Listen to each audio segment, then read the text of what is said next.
Today, few countries are as homogeneous as Korea. And when we talk about the Korean language, it sounds like one continuous thread stretching back in time.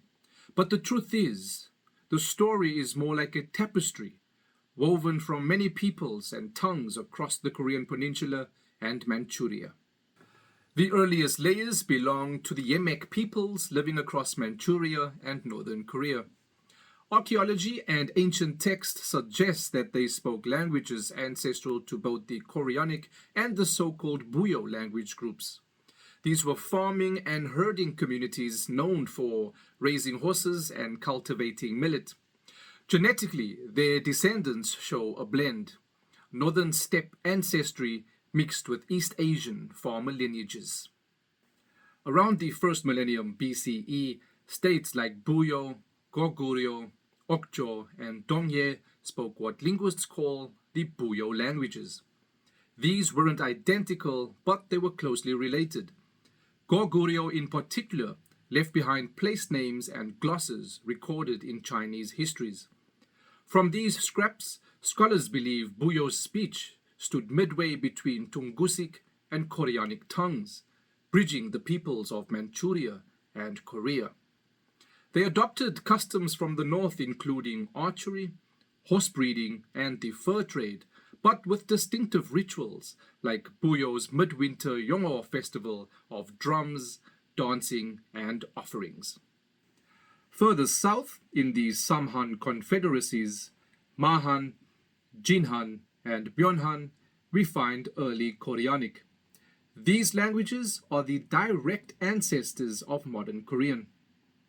Jinan is thought to have birthed the Shilla dialect, while Byeonhan's speech connects to the Gaya Confederacy. By the 7th century CE, Shilla's language unified the peninsula, evolving into what's called Middle Korean, and later spread through Goryeo and Joseon dynasties. Customary life here was agricultural, rooted in rice cultivation, village councils, and seasonal rites, honoring heaven and earth. Meanwhile, Jeju preserved its own branch of Koreanic still distinct today, so different that UNESCO classifies it as endangered. And along the edges there were whispers of other languages, Tungusic languages to the north, and Japonic influences perhaps touching these southern coasts, where maritime exchange tied Korea, Kyushu, and the islands of the Yellow Sea.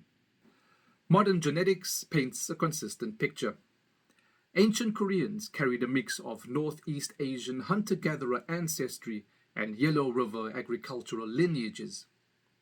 Over millennia, migrations flowed in from Manchuria, Central Asia, and the South, but the core population remained remarkably continuous. That's why today's Koreans, while unified by one language, still carry echoes of diverse ancestors, from Buyo horsemen to Samhan farmers. The Korean script Hangul was only created in 1443 by King Sejong, but has since become the foundation of Korean cultural identity. So when we speak of Korean today, we're not just hearing one tongue. We're hearing the voices of many peoples. Buyo drummers, Shilla scholars, Gaya smiths, Jeju fishers, all layered into a single living language that still carries their memory.